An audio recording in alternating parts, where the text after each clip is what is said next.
Are you a first responder, a veteran, a doctor, a nurse, a teacher, or a Let's Go Blues radio listener? Of course you are. If you're in the market to buy or sell a home, call real estate superstar Mike Burgoyne today at 314-753-4060 or email him at mike@strikewithmike.com to earn special rates today. A proven winner on the hockey rink, Joe Wolf knows what it takes to be the best. That's why he has the best rates in the area and only has rave reviews of his work with Wolf Power Washing. Get that siding back to its original color with Joe. Call him at 314-420-5434. That's 314-420-5434. Hi guys, this is Erica Weston with Valley Sports West. And you're listening to my favorite St. Louis Blues hockey podcast, Let's Go Blues Radio. I'm here for it. I'm here for all the hot takes. I totally see Hoffman putting up 30, 35 goals in a 56-game season? Yeah. You know, Jeff, you were saying you didn't think he was going to score 20 goals next season. I still think that's that. A possible. I mean, I will literally be happy to grab a live crow and eat it if Tarasenko comes back and scores 30, 40 goals in the NHL in a season. With a last name like Bolduc, he's not going to play for us. There's just something about that last name is not going to make the NHL on this team. And for the Blues, I just don't see it happening. It seems like a name that is not conducive to play in the NHL. Kurt Price is already making his claim that Zach Bolduc will never wear a Blues jersey in a regular season game. No. Hello and welcome to the special early edition of Let's Go Blues Radio, the original and longest running Blues hockey podcast. This is episode number 37 of season 13 and episode number 468 all time. Support for Let's Go Blues Radio is brought to you in part by Mike Burgoyne of Real Brokerage Realty. Contact Mike at strikewithmike.com or call him today at 314-753-4060 and get started selling your current home or buying a new home today. And by Wolf Power Washing. If you're in the St. Louis area and need the services of a professional power washer, Joe Wolf is your guy. Call him at 314-420-5434 and get the best prices in the area. On today's show, I'm joined by friend of the show, Mike Morreale, senior draft writer at NHL.com and the co-host of the NHL Draft Class podcast. Mike and I today talk about the hype around Macklin Celebrini, and if it's a real hype, it is. And who the Blues could be drafting at number 16. We take a close look at many, many prospects who will likely fall right in that area. And Mike has a lot of great insight on these prospects, how they will fit in with certain teams, and just a defensive-heavy draft class this year, too. So talked about a lot of different defensemen that will be going, a lot of guys who will probably be contributing later instead of next season because, as we all know, defensemen take a little bit longer to figure it out. But there are a couple guys that I think will be making the jump next year, and we do talk about a couple of those guys, so make sure you stay tuned for that. Getting into some Blues news. Again, this is a little bit earlier show. We're releasing this one on Sunday. I wanted to get this out a little sooner with some of Mike's insight. I thought was a little timely, just in case there's any kind of movement with the draft order with trades or anything. So I wanted to go ahead and get this episode out now, and that way we are able to, have everything coming out correctly and not seeming dated. So a couple of things I wanted to touch on. I forgot to mention on the last show because I think it was released the day that I recorded. Big news that, to me at least, that's kind of fallen through the cracks, and I don't even know if the Blues have officially released a report on this. Brian Elliott is returning to the St. Louis Blues. No, not as a goalie. He is returning as a goaltending scout and development coach. Remember, he played for the Blues from 2011 to 2016. He has the franchise record of 25 shutouts. And depending on who you talk to, a couple people from this show would say he is possibly the greatest Blues goalie of all time. Despite the fact that the man was basically a backup almost his entire time here, then a split starter. But, man, he had some excellent years, excellent time here in St. Louis, and a big fan of mine, honestly. I'm a big fan of his. He's not a big fan of me. Maybe he is. I don't know. But, I was happy to see this. I actually liked a lot of what Armstrong said he would be doing. In a Hockey News article from our friend Lou Korak, there were some quotes here. So I don't know if this was directly speaking to Lou about it. But Doug Armstrong says, quote, he's going to work with our development staff, and he's also going to work with our amateur staff on scouting some future players. That was a two-man staff, and we think we were just burning the wick at both ends on those guys too much. He'll be at development camp. That will be his rolling out party. Our vision is our NHL coach will work with our NHL goaltenders, and goalie coach David Alexander will oversee that department.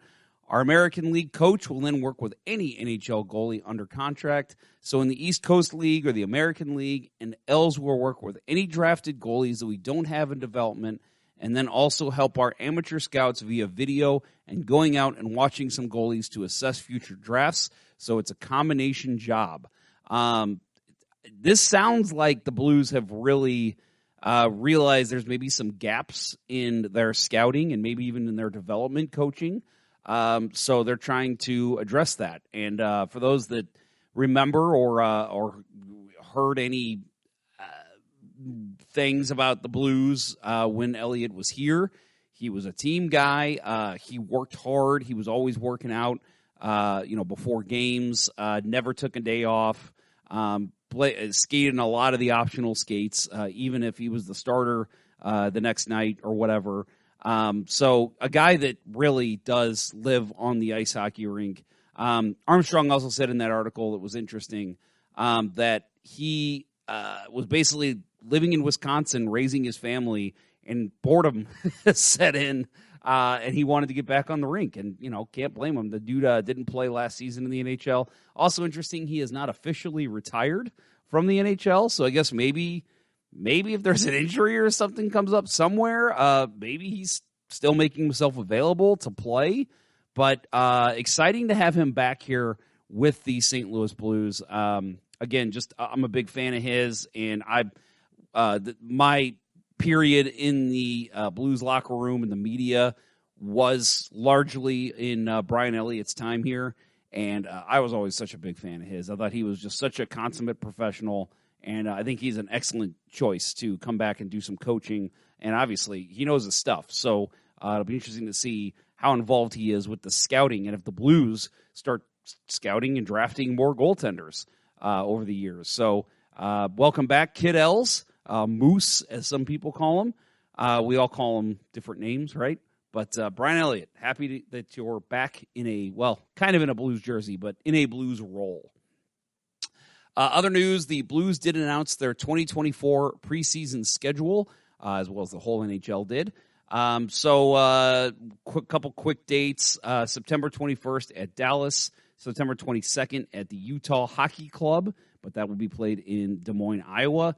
September 25th, they will play the Columbus Blue Jackets. September 28th, Chicago Blackhawks. October 1st versus Columbus. October 3rd versus Dallas. October 5th at Chicago. And that is apparently going to be a neutral site game, but they have not announced where that is. It's literally says location TBA on the schedule. So we'll see where they decide to go there. There's nothing listed here for Kansas City, so you got to think that's at least an option that they'll be going to. And then in the release, it also did say Chris Kerber and Joey Vitale will have the call for every preseason contest on 101 ESPN. There was no mention of TV, but we have noticed in the past years that usually about 2 or 3 weeks before the preseason starts, Bally Sports announces, hey, we're going to be showing the games on our app. Maybe this one is going to be televised. So I would just be on the lookout for that. But keep in mind, there are some weird behind-the-scene things going on with Bally and their partners, and potential that the Blues will not be on Bally next year because I think there's an opt-out in September for all St. Louis sports for Bally. I could be saying that wrong, but definitely something to keep an eye on. And obviously we will have that news on this show as it comes through. But, interesting that could happen. But as far as the preseason goes, I mean, I'm happy that we're at a point where we're releasing the schedule. Now it's okay, so we've got 3 months basically until hockey starts in St. Louis again. Interesting, the September 22nd game at Utah is in Des Moines. And if you look at Utah's schedule, this is their first home game, and it's their first game, and technically. It's their first preseason game. You're calling it a home game, but your new fans in Utah, their first actual game, I know it's preseason, it's not regular season, but still, it feels odd that your first game as a home team isn't even in your home city. It's at a neutral site. That's weird. That's kind of, to me, a shot in the face to Utah fans. Like, hey, we'll get to you guys eventually. These people in Des Moines, though, they've been waiting for a game. I don't know. I'm fine with the neutral site games in preseason. Shit, do all games neutral sites. I don't care. But, man, when you have a new team, their first look on the ice should be to their new fans. Very odd that the NHL chose to do that. And it's also odd that we've already scheduled this October 5th game at Chicago, but it's location TBA. That tells me that they're maybe deciding between a couple places, but again, that feels odd. You're already announcing the game date and time at 7 o'clock, but you don't have a location. Okay, interesting. We'll see what happens with that one. But, yeah, interesting with the off-site stuff this year. Very odd how the NHL handled it this year. And then, we talked about development camp last week. That is coming up. So July 1st through the 3rd. I know our friend Justin Scott, who joins in the chat all the time, asked me if I was going, and yes, I will be there. So if you're going to be there, make sure to let me know, and I'd love to meet up with you and watch some of the development camp together. All right, so let's get into it. This week's show, again, we have Mike Morreale, the senior draft writer at NHL.com and the co-host of the NHL Draft Class podcast. Knows all things draft.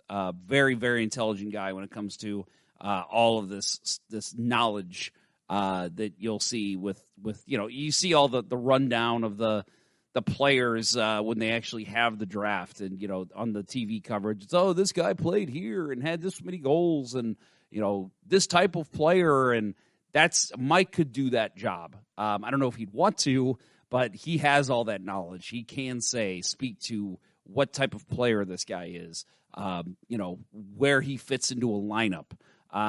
Very knowledgeable guy with this stuff, so excited to bring this episode to you.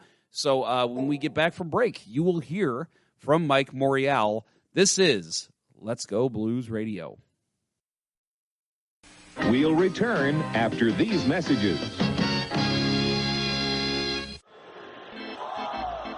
As a hockey player, Mike Burgoyne knows a thing or two about making the perfect play. And when it comes to real estate, he's always ready to score the winning goal for his clients. If you're a first responder, a veteran, a doctor, a nurse, a teacher, or a Let's Go Blues Radio listener looking to score the home of your dreams, you'll receive special rates with Mike. Go ahead, shoot some questions his way, and he'll have the answer quicker than Curtis Joseph on a breakaway. Curtis Joseph got the paddle down! Any barriers? Mike will mow them down like Chris Pronger in front of the net. He'll score you your dream home or sell your existing home faster than a Brett Hall one-timer. Put past the Hall, he shoots, he scores! See Burgoyne's real estate prowess in action today by emailing him at mike@strikewithmike.com or by calling 314-753-4060. That email again is mike@strikewithmike.com, and that phone number is 314-753-4060. Getting Mike Burgoyne on your team will be the boost your power play needs. Well, honey, I just priced the power washing for the house, and I think we should just move and condemn this place. It'll be cheaper. Did you try Wolf Power Washing? Who? Oh, I just saw this guy win the Stanley Ponder Cup Memorial Tournament and thought he was attractive, so I looked him up on social media, and it turns out he's the owner and proprietor of Wolf Power Washing. He claims he has the best prices in town. But does he use non-flammable, non-toxic chemicals that are safe for Wolfie and our son, little Magnus? Yes. He ensures there'll be no residue left behind, and he doesn't use any volatile vapors. Well, this fella sounds like a dream. I just wish I knew how to contact him. Oh, I know how. You can reach him at 314-420-5434. 314-420-5434, and his name is Joe Wolf of Wolf Power Washing? That's right. But how did you know his number so quickly? I'll never tell. Wait, what? That's Wolf Power Washing at 314-420-5434. And make sure to tell him Let's Go Blues Radio sent you. And now, back to Let's Go Blues Radio, the longest running St. Louis Blues podcast with Price, Ponder, and Day. And we're back from break, and I am joined by Mike Morreale of NHL.com. He's the senior draft writer over there, co-host of the NHL Draft Class podcast, and also, just as you can imagine, just cranking out so many stories right now about the upcoming NHL Draft. Mike, 3-time friend of the show now, so I'll be sure to get your members jacket in the mail for you. But thank you very much for joining us today, and look forward to talking to you about some draft prospects. It's always great to join you, Jeff. It's a lot of fun, particularly this time of year, as you know, as we've discussed in the past. It's the draft is something I absolutely enjoy. It's something that I've done almost my whole life when I started getting into the newspaper industry and was covering high school players in New Jersey, college players in New Jersey, George Paros's, the Kyle Palmieri's, the James Van Riemsdykes, when they played high school hockey in Jersey. It was a lot of fun then, and to have an opportunity to cover the top draft eligible prospects for the NHL has been a dream come true for me personally.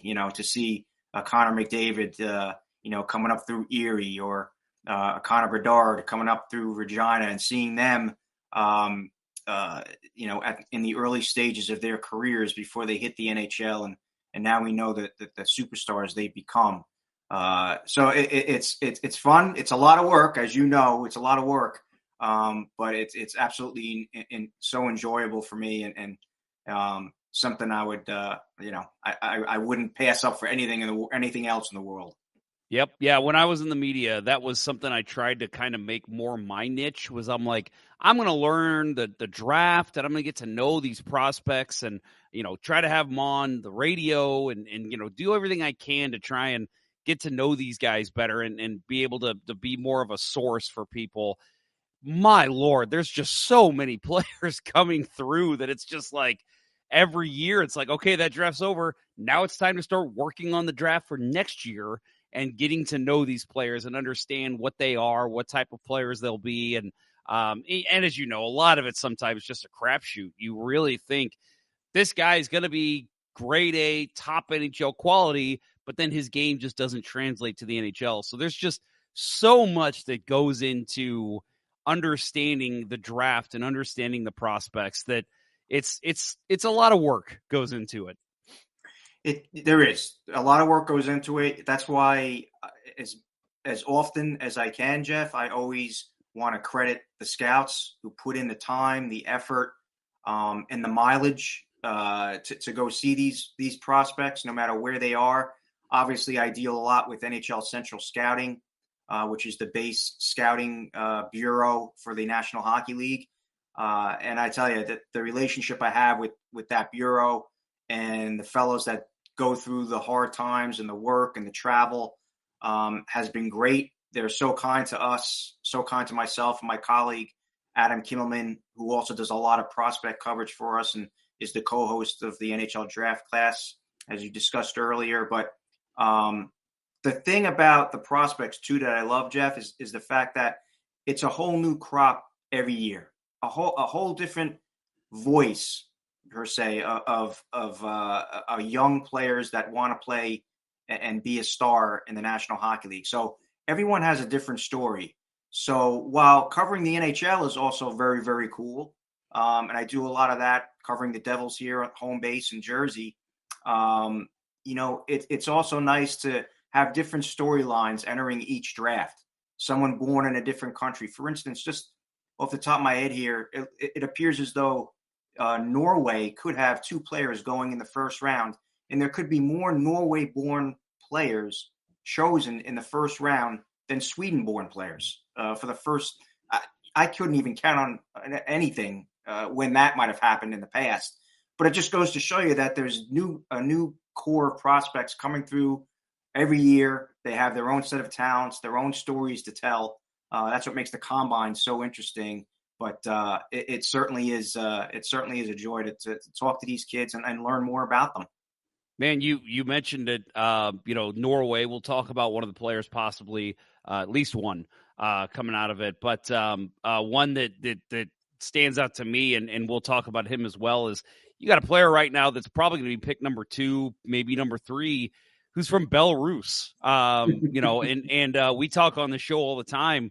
One of my favorite games of all time was Belarus beating Sweden in was that 2000 or 2004? And it was one of those games. Tommy Salo, as you know, poor guy, had a great NHL career and then just never seemed to recover after losing to Belarus. That would have put them in the medal round. So it was just you see that talent every now and then come from some of these countries, but then you see like guys like I'm sorry, I always say his name wrong. Levshunov, is that how you say his name? Levshunov. Yeah. So like you see players like that are growing and coming out of that, and you think like they probably grew up knowing about the lore of that big game that Belarus beat Sweden. So like there's so many things that happen in hockey that lead to these kids becoming superstars for their countries that maybe weren't known for hockey before.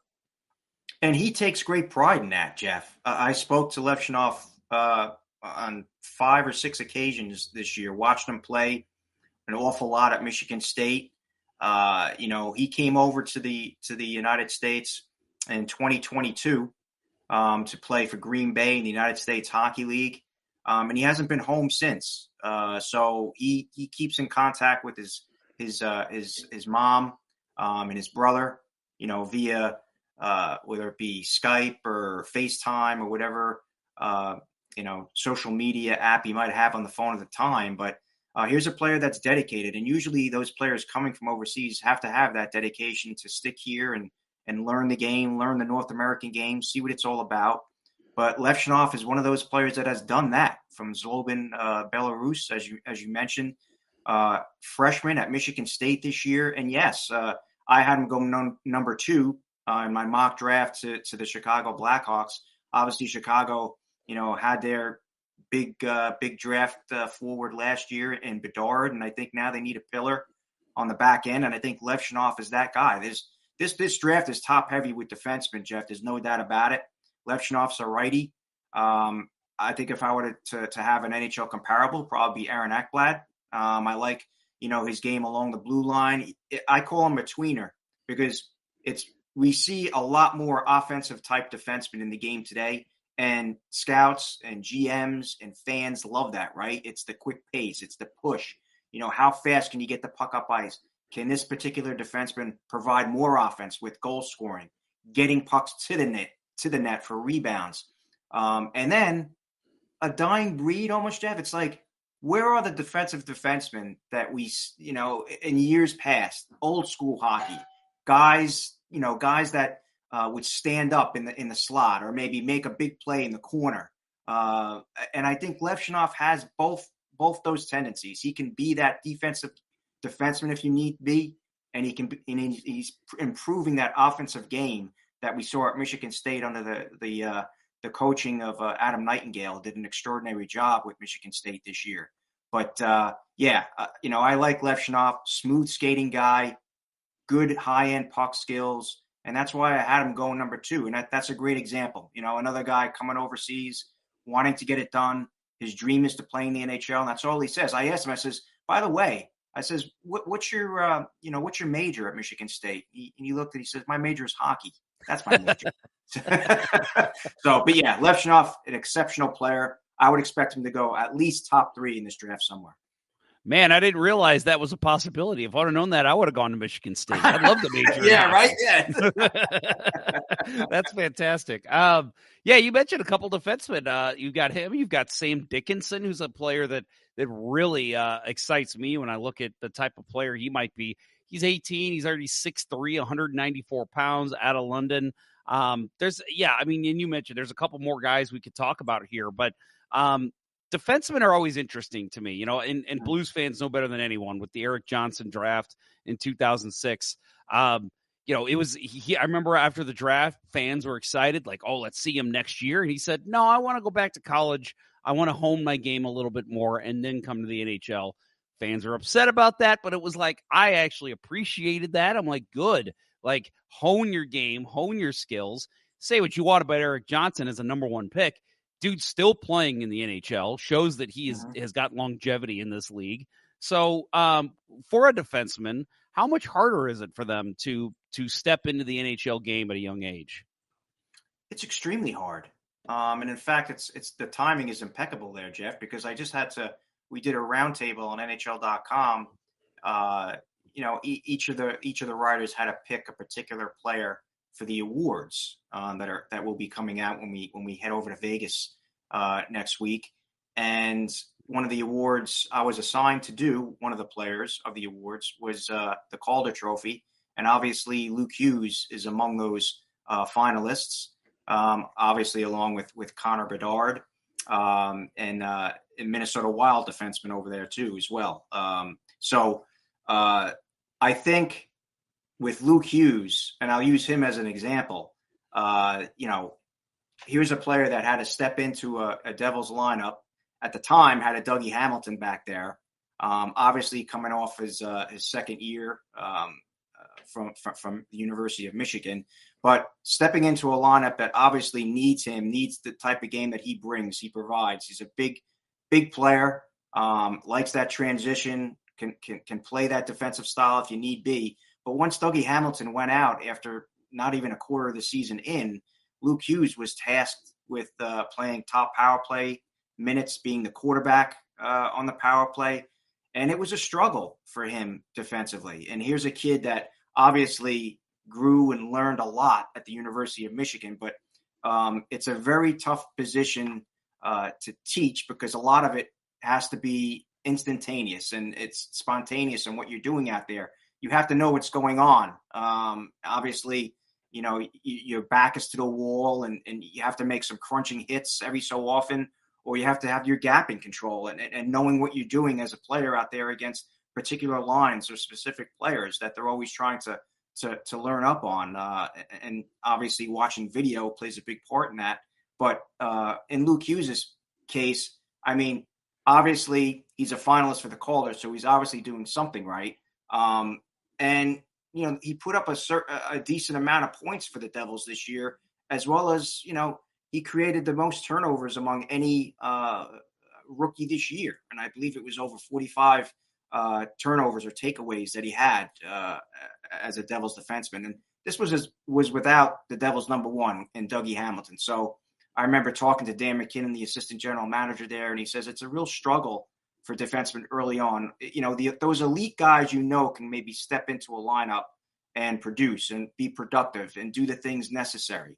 And a lot of it has to do with IQ at that age. If you're 19, 20, 21 years old, as long as you have the smarts and you know where to go with the puck, what to do with it in certain situations, because it's quick. Like I was saying, you're able to, you know, play a part in a lineup, play big minutes, and the coaches are going to throw you out there because they trust you in big situations and timely moments of each game. I think Luke Hughes proved that. Obviously, he's got a lot to work on. Made some mistakes, but I think it is a learning process too with young defensemen. As the more time they get, the better they become. And one other thing I like to say is, like, some of the coaches in the American Hockey League like to put young defensemen in spots that maybe they weren't accustomed to with their major junior teams or in college. For instance, Simon Nemec, another young defenseman for the New Jersey Devils, never played penalty kill when he was in Slovakia playing there. So Nemec, however, was given an opportunity under Kevin Dineen in the American Hockey League with Utica to play penalty kill. And the reason why Coach Dineen wanted him to play penalty kill, he wanted him to become accustomed to playing more of a defensive style. Nemec was so accustomed to being the guy, transitioning the puck out of his own end, scoring the goals, leading the rush, making the big pass in center ice. on the penalty kill, you have to stay back. Obviously you have to stay back. You learn your gapping. You learn how to defend in your own end. And Nemitz was able to get that, figure that out in the American League. And that's why he was able to come up with the Devils last year and play almost half the season with the club. And he did a fine job in that regard. But going back to your question, Jeff, I know it was a long-winded answer, but yes, I mean, it does take a lot as a defenseman to come into the NHL and play and perform well. Yeah, and hey, long-winded answers are more than okay on this show. It makes my job way easier. So, all for that, man. All for that. That's right. So I mentioned Sam Dickinson. He's a player that he might go in the top 5, top 10. I would think definitely. Again, a player from the London Knights. Big kid, still might grow at this age at 18. What can you say about his game? Yeah, you mentioned the size. I mean, it's tough to pass over a 6'3", 199-pound defenseman. Obviously, he's been with London there, playing 2 full seasons. My comparison when I watch Sam play, Jeff, is almost like a Noah Hannafin type of guy. He's going to be a slam dunk to be a top 4 NHL defender with that size and that skating combination. Real mature approach to the game. He's very calm under pressure. He could probably play in the NHL next year if he puts in the work this off season to bulk up a little bit. I still think maybe another year in juniors would do him well. Maybe, London came a little bit short of winning Memorial Cup. Maybe that's something on his mind and something, and it's a goal of his that I'm sure he's looking to get. But as he gets bigger and stronger, expect the physical component of his game to become a little bit more consistent, I would think, with Sam Dickinson. But obviously, a fantastic prospect here. I thought he did well during the season. Obviously, 70 points. He scored 18 goals in 68 regular season games. So I like Sam Dickinson. I think from what I've seen in mock drafts, it kind of fluctuates where he's been falling. Some people have him going as high as maybe 6, 7. Others have him going maybe, 10, 11. So he's in that range, though, Jeff, where I see him going maybe in that 5 to 14 range for sure. Yeah. So Blues just missing out on Sam Dickinson, is what you're saying. Before we get to talking about who the Blues might pick at 16, which, that could be in itself a 3-hour conversation. I do want to ask you about the number 1 pick, consensus number 1 pick here, Macklin Celebrini. Shattuck St. Mary's, Chicago Steel, Boston U, played everywhere, played all different styles of hockey, different leagues all over, and has just excelled in every single league. So no reason to believe that he couldn't do the same thing in the NHL. We've heard a lot about Celebrini in the past year since Bedard was drafted. And so for you, I mean, obviously there's a lot we could talk about with this kid, but what to you is the most exciting part about his game? Yeah, just a very mature, and you mentioned all the teams that he's played for, Jeff, and I can't stress enough, like he basically took the U.S. pipeline, right? I mean, he played for the Junior Sharks in San Jose when his father got the job with the Golden State Warriors. His dad, of course, is a health and performance specialist with the NBA's Golden State Warriors, and when they moved to California, they were just, a few blocks away from the rink there for the Junior Sharks. He played a season there. Then, of course, went to Shattuck St. Mary's, and then, of course, to Chicago in the United States Hockey League and over to Boston University. But just a kid that is so determined to win at any level he's at. Very driven. I don't think a lot rattles him. There's been high expectations on him for a long time, and I think he kind of embraces that challenge. That's what I've seen. That's what BU coach Jay Pandolfo sees as well. Very prepared in the way he goes about things. And I think, that gives him confidence because he knows he has to put the work in certain areas, off the ice, on the ice. But he's as advertised. It seems every time he's on the ice, he makes things happen for the club. And, he's playing, or he did play this season at a real enviable level. all on his own. And he was with players at BU, obviously older players that he played with that respected his game. And I remember talking to Coach Pandolfo about that. Like, Jay, was there ever a time where you had to tell Macklin, you know, you need to calm down just a little bit, or, you know, you got some veterans on the team here that, you know, maybe you're looking at you funny. But he says, you know what? He earned all the respect in the world from all of his teammates. He said at the end of year meetings with a lot of the players, you know, whenever the topic of leadership came up, Pandolfo was talking about who do you think the leader should be in next year, that type of thing. They were saying, you know, Celebrini was unbelievable. He said Celebrini's name was being brought up left and right. And as a 17-year-old kid, he's 18 now, just turned 18 on the 13th of June. But he was a 17-year-old his entire freshman year. And isn't that something? I mean, what were we doing at 17 years old? I couldn't even tell you. I couldn't even tell you. But, yeah, so he, a dynamic player, earned the respect, is appreciated for all he does. And I think San Jose is getting a franchise type player here, no doubt. Yeah, you mentioned it actually. He played for the San Jose Junior Sharks. His dad works for the Golden State Warriors. I brought that up last night to a friend of mine that I play hockey with, and he had no idea. And he's like, "How serendipitous that Celebrini he played for the San Jose Junior Sharks, and now he's going to play for the San Jose Sharks." I mean, I know right now it's not official that this is about as official as it gets that he's going to be a Shark. Have you had the chance to ask him about, you know, is he excited to play for a team that he's already played for the junior team for? Yeah, he is. You know, if he gets that opportunity, we all believe that San Jose is going to, you know, make that pick.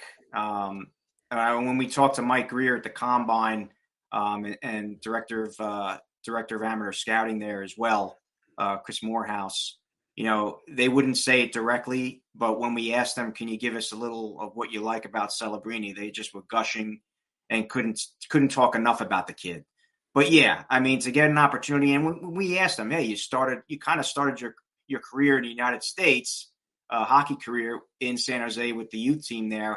What would it mean to help, you know, maybe provide a little impetus to the NHL franchise? And he was all for it.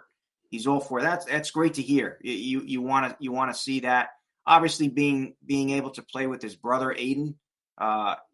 Aiden was with him at the Junior Sharks. He was with him in the USHL. He was with him at Shattuck.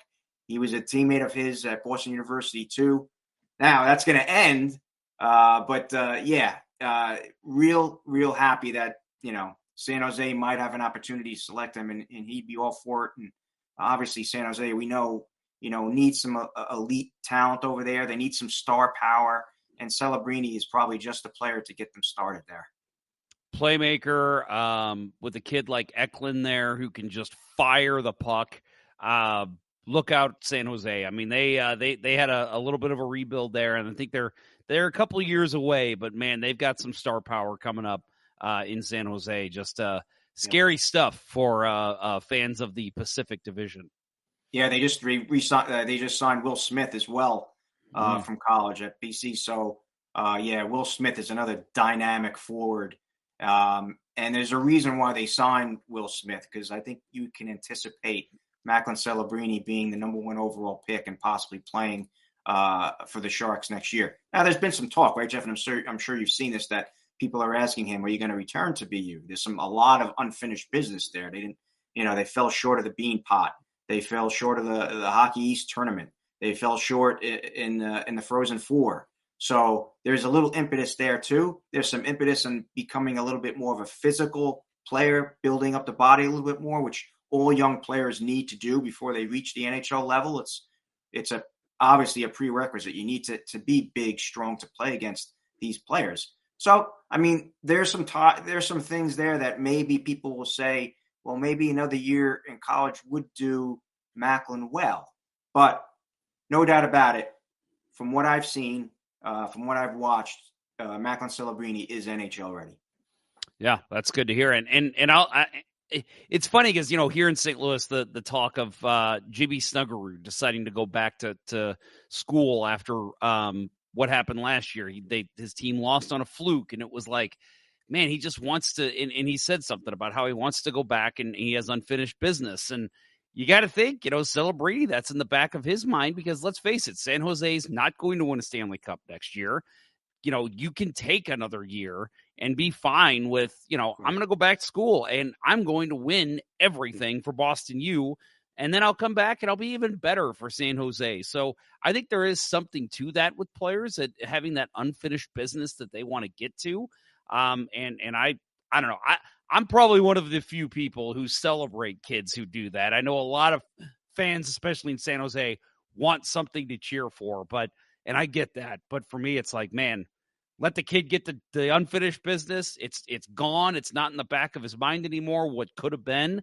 And again, you got another year of him learning, developing, and growing. Maybe he comes back even better in 2 years for San Jose. But who's to say? We'll see what happens with what his decisions send him. Yeah, we're all looking forward to that. And just to your point about Jimmy Snuggerud, he'll be entering his age 20 season in the NCAA.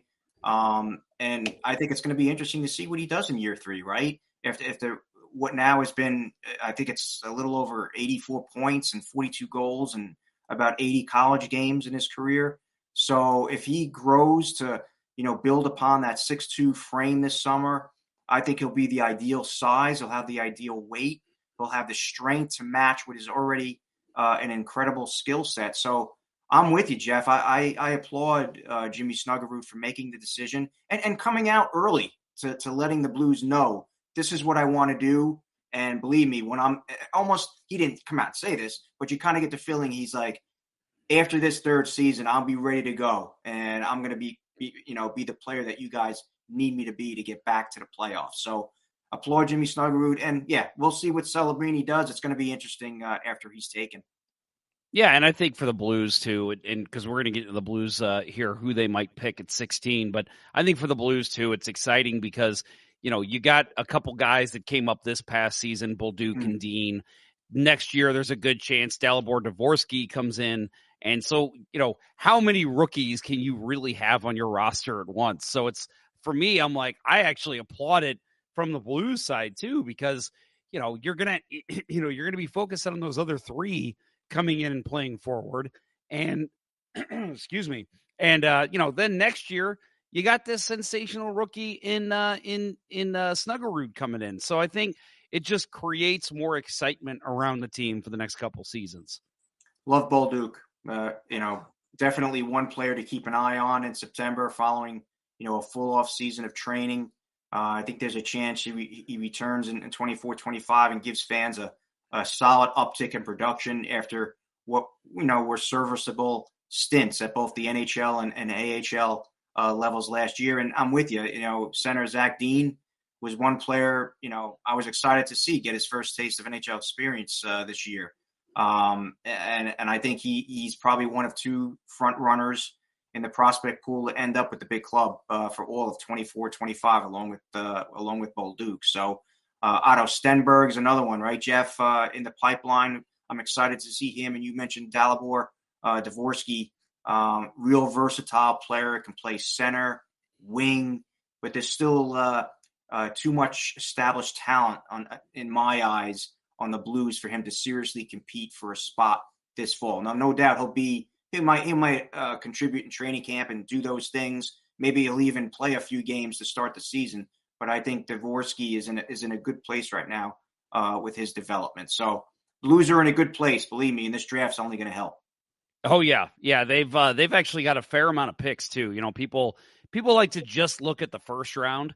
And you look at the Blues, and they've got 2 second-round picks, 2 third-round picks, a 4th-round pick, a 5th-round pick, and 2 7th-round picks. And they've hit on many picks throughout the drafts over the last couple of years. I mean, you look at Tyler Tucker, who was a 7th-round pick, and was on the Blues roster all season. So there's plenty of opportunity for the Blues to build on what they've done this year. You mentioned Stenberg's a guy that, and the Swedish uprising here in St. Louis has been very prevalent this summer. Even the signings they've made, the draft picks they've made recently.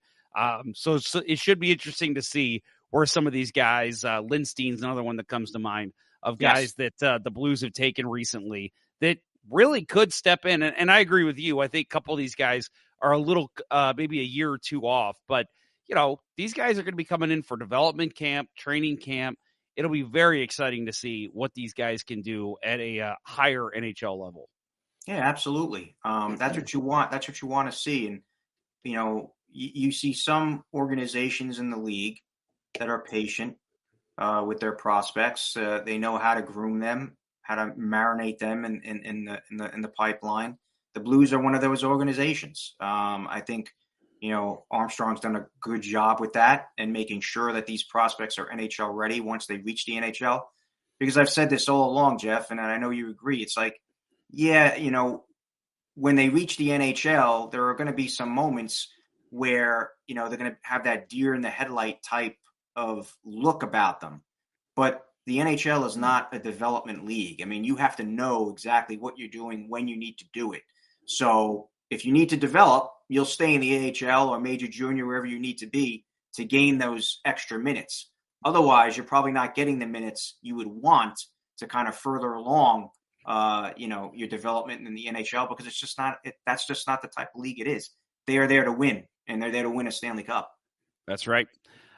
So Blues again, many draft picks, but let's talk about the first round here. They pick at number 16 this year, as long as there's not any trades. There's a couple different guys that you could look at. I mean, obviously it depends on how it all shapes out. Many things could happen. Players could drop, players could rise. A couple names I've seen that could fall at 16. Michael Branzig-Nygaard, Trevor Connolly. Adam, I'm going to take a shot here and say Juracek. And I got it? Oh, man, look at me. I'm a pro. And Michael Haig or other guys. But for you, looking at 16 and maybe even at this point, kind of considering what the Blues' needs are, what's a player you could see falling at 16 for the Blues?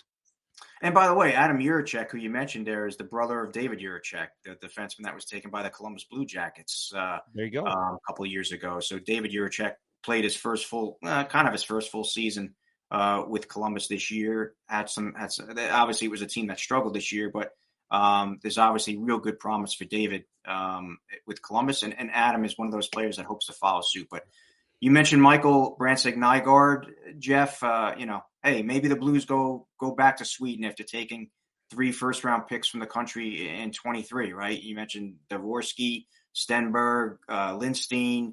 Nygaard is a real good skater, strong on the forecheck. He can produce offensive chances from between the dots, low in the offensive zone.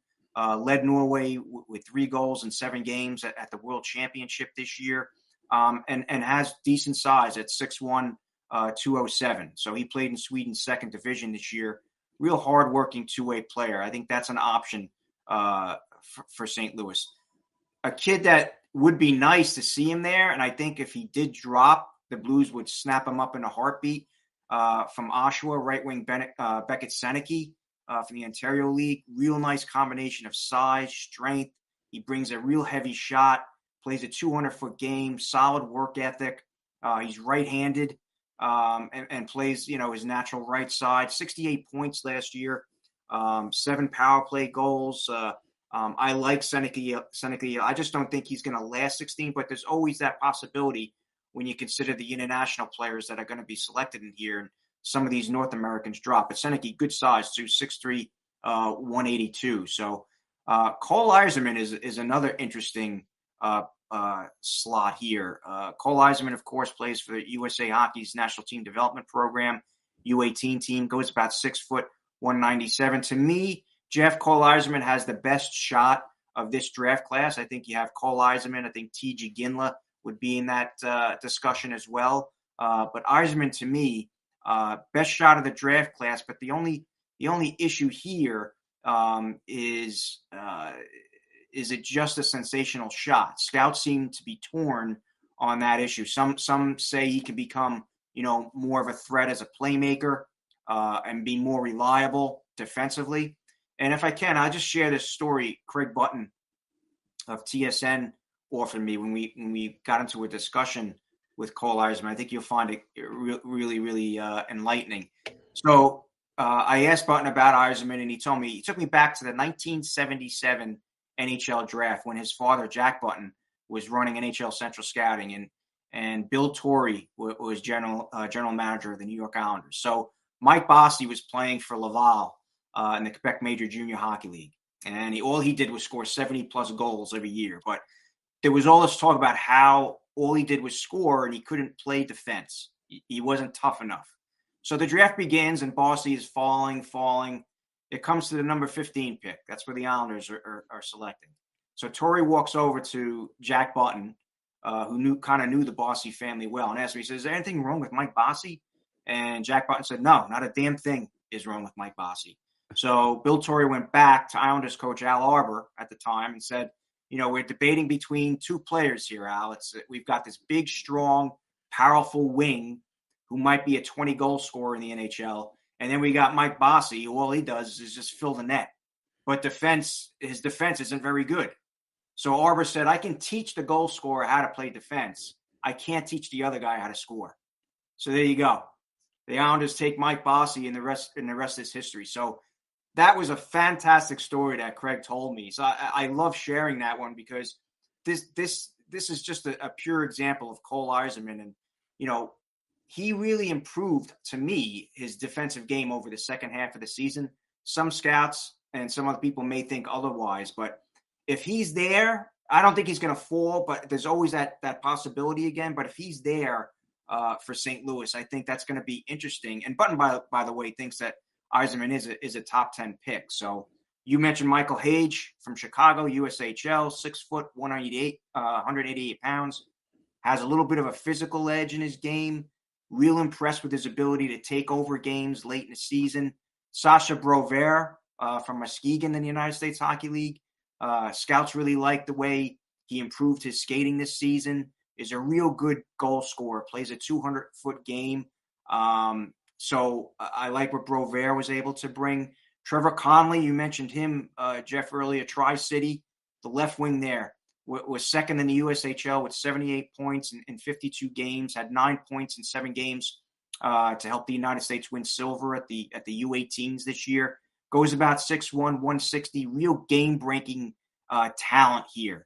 But there are questions about his on- and off-ice maturity that need to be answered by whatever team does select him. So that's going to be something that teams, and a lot of teams probably did speak with him about this topic at the Combine. He did have a lot of interviews. I believe there was maybe 28, 29 interviews that Connolly did have.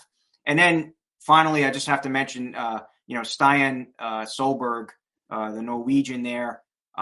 Really like Stian and what he was able to provide this year for his club in Norway. I think he's was under the radar early on in the season, but his second half was just really incredible in what he was able to provide. I think a good comparison for Stian might be Ivan Provorov and what Provorov brings to the game. Competitive two-way D guy, plays active, or has a little bit of a physical game, a real good puck handler from the back end, and he goes about 6'2", 194 as a left shot. So Solberg and Michael Brantzig-Nygaard are expected to be the first duo of Norwegians to be selected in the same draft since 2011. So that's going to be exciting to see. I know Norway's looking forward to that, and so are the players. Yeah, it's fantastic. And I want to mention you mentioned Yzerman. Let's make sure Blues fans aren't worried. It's not Steve Yzerman. It's not his child. This is spelled differently. It is Eiserman. So there won't be callbacks of the John Casey goal. So everybody calm down. But I love that story too you mentioned about Mike Bossy, because it makes me think of a Blues great. Everyone knows him, Brett Hull, who refused to play defense. I mean, literally, you could ask him in the mid-90s, and he would say, I don't want to play defense. I'm here to score goals. But then he goes to Dallas under Ken Hitchcock, learns the two-way game, and all of a sudden, him and Modano and Neuendijk and some of the best two-way players that could score a ton of goals too. And that's a big reason they won the Stanley Cup. But then he goes to Detroit, wins another one, plays a two-way game for Scotty Bowman. So, Yeah, you're right. It can be taught. You can't teach goal scoring at this level, but you can teach good defensive play. Yeah, and it's almost like you have to force it into the players, but they learn.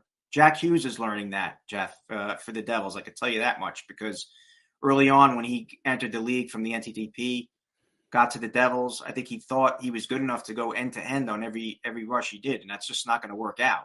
No. And he figured it out, that you have to learn how to defend, have to be patient, have to be poised, and you have to it's got to be a lot of give and goes before you can score the goal. And Yzerman did break Cole Caulfield's all-time record for most career goals at the NTDP, so that was quite an accomplishment with him. And on top of that, he did play on a line with Macklin Celebrini. Macklin and Cole Yzerman are best friends, and they played for 2 seasons at Shattuck St. Mary's. And also Yzerman's going to BU next year. So if by happenstance, if Celebrini does return to BU, they'll be on the same team once again. So I wouldn't. Yzerman is an elite goal scorer here. So I think you're right on the mark with Hull. And obviously, when Craig told me that story about Mike Bossy, that was fantastic as well. Yeah, that's great. Okay, so I've got to ask you. I'm going to ask you to make predictions here. We don't like doing predictions on this show, but I've got to ask you because it does seem there's 2 things I want to ask you to make predictions on. There's a lot of defensemen that I think are going to be going in the first round. What's your number out of 32? How many defensemen are going? There were 8 defensemen taken in the first round of the 23 draft. That's and I'm talking just first round now, 8 defensemen. So I think that's certainly going to hit double digits this year. We may hit 12 or 13 in the first round. So that's an indication of where we're going as far as defensemen in this draft. I think it's rock solid. Obviously starting with Levshunov at the top and what he has to bring. And we spoke about him. I also like Zeev Buium, the defenseman for the University of Denver, won a national championship this year. And Zeev, to me, when I watched him in the Frozen Four, the thing that impressed me most was how, everyone talks about his offensive game and how offensive-minded he is. But I thought his defensive game was just equally as good. His gapping, his stick control, how he was pushing forwards off into the corners. He did a fantastic job against Macklin Celebrini. I mean, Coach David Carl had him out there against Celebrini's line whenever he could. Anton Salayev from the KHL. This defenseman goes 6'7", 207 pounds. Talking to Yanni Voronin, who is the chief European scout for NHL Central Scouting, he says he sees a little bit of Victor Hedman in what Anton Salayev was this year. So there's another defenseman. Then, we talked about Sam Dickinson. We can go on. Zane Parik, another one I can't forget. Parik from Saginaw, the Memorial Cup champion in the Ontario Hockey League.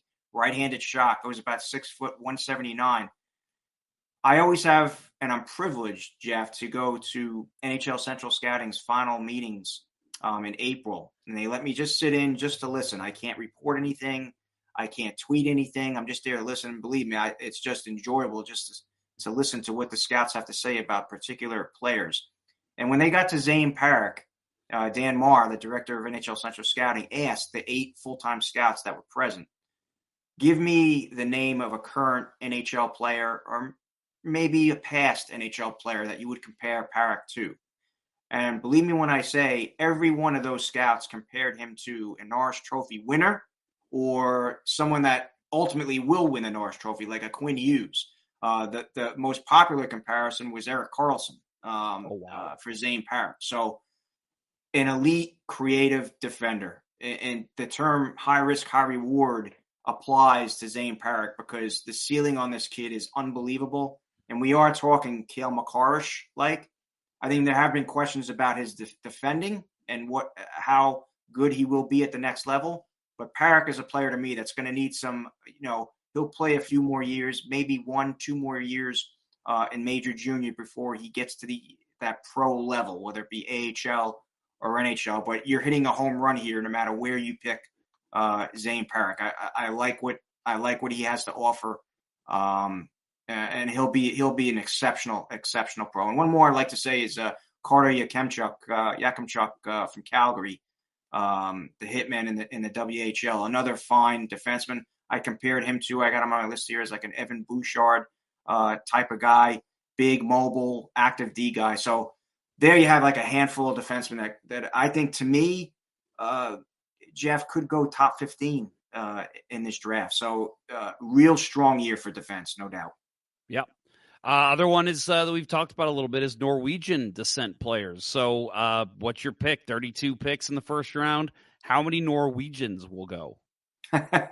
Well, I think both those Norwegians that we talked about earlier, Nygaard and Solberg, will go in the first round. Solberg's season to me, Jeff, had probably one of the finest second halves a prospect can have to catapult himself. I spoke to Yanni Vernon about Solberg. They had him number 20 on their final list, and he said to me, if we were to do that list over again at this current day, he would probably be in the top 6, top 7. So to me, Solberg is going, and Brandseg Nygaard, who plays in Sweden, but is a Norwegian, it will also go probably before Solgaard, because he's just an extraordinary athlete, great player, and has all the those intangibles that I discussed earlier. So both those Norwegians, they'll set a record this year, having both of them go in the first round, no doubt. That's fantastic. So one of my favorite things about what that comes out about this time of year are the questions that come from the interviews with prospects. One that came out recently was they asked about I remember what team it was, but somebody asked about what your Uber score is, which I think is fantastic. People are like, why would they ask that? I'm like, I think it's brilliant to ask that question, because we've had issues in the NHL with Uber. So, players saying things in the Uber, players doing stupid things in Ubers. I love it. I think it's a great question. What's one of the more off-the-cuff questions you've kind of maybe heard about, or even asked yourself to some of these players? Yeah, that's always the best part. I mean, the testing is so highly publicized, Jeff, and that gauntlet that they go through on the final day is one of the things that people remember and talk about. But for me, it's always been the interviews with the teams and with us when we had the chance to sit down with them. The process of scouting a player during the course of the season, when you get to games, there's that removal of all you're doing is watching and evaluating how someone performs on the ice. And these are young men that they're still developing as people, as well as players, in the process of getting to meet someone face to face and have that chance to talk with them and ask, what they want to be is probably one of the biggest parts of the evaluation process. But yeah, I mean, the question part, when we ask these players for some of the questions that they were asked, it's always mind-boggling, and they come up with good ones. I think teams are learning not to ask too many crazy questions nowadays, but we still, you still get the odd, what personality trait he felt he possessed that would prevent him from playing in the NHL. There was one prospect asked, there's a 50-50 chance of a 20-foot python who hasn't eaten in 5 months is in the hallway outside the room.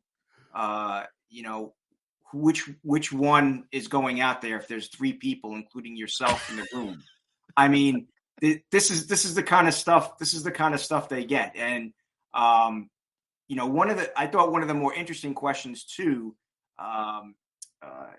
It was I think it was a couple years ago. They asked him, if they asked this prospect if he was a kind of person that would kind of test the water. You're sitting in a car with your swim trunks on. It's 100 degrees in the car, really hot, and you're headed to the lake. As soon as you get to the lake, you can either sprint and jump in, or are you the type that's just going to put your foot in the water and test the temperature? Tell me, what are you going to do? And I think, most prospects responded to that they would kind of test the water. Some of these prospects are from the colder regions of Canada, so they say they want to test the water, especially if you're from Winnipeg, because you don't know if it could be ice water at the time. So I thought that was funny. And my colleague Adam Kilman asked a prospect this past combine if he was asked anything crazy, and he did say, describe the color blue was something that was out of the, describe the color blue.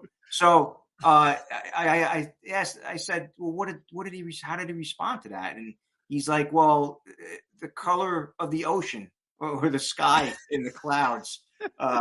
It's something along those lines. I mean, but those are the answers you would expect, right? It's not a wrong answer. The best question ever, though, was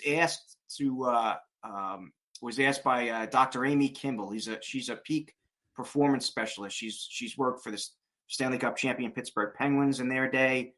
She's been with the New Jersey Devils. She most recently was with the Washington Capitals. And I remember she asked a prospect, and this is a good one. Would you rather have a 10-year NHL career and never win the Cup, or play one season, win the Cup, and never play again? So that gets prospects thinking, right? What are you going to do? And a majority of them say the 10-year NHL career, because they want to meet, they want to develop friendships with players. So if they go 10 years and not win a Cup, but get all, network themselves and have all these new friends and people that they meet, they would prefer that over winning the Cup, playing one season in the NHL. That's a question I'd love to ask somebody who's actually won a Stanley Cup. Like, looking back, if this was the question you were asked, knowing what you know now, what would you say? Like, because that is an interesting question. It really is. I loved it. Yep. Yeah. That's fantastic. And it's funny you mentioned the Python question. I got to mention, I got a friend who is deathly afraid of spiders. Actually, he's a listener of the show. And so we asked him once, you've got to go get the mail. There's something in there you need, you have to, but there's a black widow sitting on top of the mail in your mailbox. What do you do? His answer was, I'd send my wife out. Yeah. I'm like, what? I thought you were going to tell me he's going to bring out a fly swatter and hit the spider off and do something like that first. Oh, he's even too scared to do that. He sees a spider and he does. He calls his wife and he says, "Hey, go take care of that spider in the bathroom." And I'm like, "Come on, man." Yeah. That's good.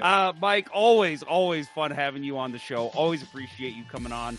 I want to give you a moment here to mention anything, obviously leading up to the draft. There's a lot that's going to be coming out from you and everyone at NHL.com. So again, senior draft writer, NHL.com co-host, and definitely check out, folks, the NHL Draft Class podcast. What can people expect from you in the next couple weeks? Yeah, thanks, Jeff. I urge all our fans, all hockey fans, draft fans, check out all the NHL.com draft features, lists, previous draft class podcasts, and one centralized site, www.nhl.com/draft. We've done a lot of interviewing with the top scouts at NHL Central Scouting on all the regions, the Western Hockey League, Ontario League. We spoke to Yanni Voronin today, International. That podcast is going to be up and running later this afternoon. So a lot of stuff to digest there. And, of course, Jeff, with the Stanley Cup playoffs still going on, the boys over doing the draft and the great women there, over in Florida and Edmonton. The series now 3-1. The content has been unbelievable. So check out all the work they're doing as well. It's a fun time. We're looking forward to Vegas and the Sphere. So it'll be fun to be out there and check that out for the first time ever. First big sporting event, right, to be at the Sphere, and it's going to be a lot of fun, Jeff. That's awesome. So how can people find you on social media? I can be reached at Mike Morreale NHL on Twitter, or X as it's called nowadays, and usually I'm tweeting out stories and other interesting tidbits there for draft information. So that's where they can find me. Yep. Awesome. Okay, well, Mike, thank you very much again. We appreciate you coming on the show again and being a longtime friend of the show. And best of luck covering the draft, and have a good time in Vegas. That's going to be a great moment for the NHL to be able to have that at the Sphere. Yeah, it sure will be. Thanks a lot, Jeff. Always a pleasure joining you, and best of luck to you. Thank you. Appreciate it. Well, special thanks goes out to Mike. Always love having him on. As I mentioned, I think this is his third time on, and kind of been a tradition here on Let's Go Blues Radio for Mike to join right before the draft. So expect to hear from him again next season. Maybe we bring him on when we have a game against the Devils coming up next year too, because he is a fun guy, and again, he knows his stuff. So always fun talking to Mike. Next week, we actually will probably be back live. Next Monday is Free Agent Day, July 1st. So we'll likely have a live show after that. So kind of depends on what the Blues do. If first day the Blues come out swinging, they make a trade, they sign one or two guys, we will probably have a show that night. If the Blues don't do anything the first day or the second day, but they do something on the third day, we'll have a show then. At some point, we will definitely have a show next week. Just depends on when. Again, it depends on what the Blues do, but I would expect to have a live show next week. Get back to our roots and, enjoy Season 13's first real summer live show. We did the Mystery Hockey Theater to kick off summer, but this is one with like actual news and our typical style. So looking forward to that. Hopefully we have something to talk about with the Blues, whether it's trade, signings, whatever it be. Maybe even news around the league. It's so big we should talk about it. But yeah, expect that next week. Well, I think that'll do it, folks. Thank you very much for tuning in. Support for Let's Go Blues Radio is brought to you in part by Mike Burgoyne from Real Brokerage Realty. Email him at mike@strikewithmike.com today for all of your home buying and selling needs. That's mike@strikewithmike.com. And by Wolf Power Washing, St. Louis's premier power washing company with the best rates in town. Call Joe Wolf at 314-420-5434 and get the best looking and greatest power washer in the area. That's 314-420-5434. That'll do it for episode 37 of season 13 of the original St. Louis Blues Hockey Podcast, Let's Go Blues Radio. Thank you so much for tuning in, and have a great week, everyone. Looking forward to our live show next week. For Kurt Price and Bill Day, I'm Jeff Ponder, and I will talk with you next week. This was Let's Go Blues Radio. Until next time, everyone, let's go Blues. The Chiefs are at home tonight against Cyanosport at the War Memorial at 8. Good seats are still available. A look at sports. I think that went very well. Thank you for listening to Let's Go Blues Radio. Now take off, hosers. I want you to have a heart attack and die so that we never have to do this shit again. Well, there's 90 minutes of your life you'll never get back. Sorry. St. Louis Blues, St. Louis Blues. Have you heard the news about our St. Louis Blues? They've only just begun, they're on their way to number one. Now there's no more blues for our St. Louis Blues. The Blues are on the ice tonight again. They're rough and tough and got the stuff to win.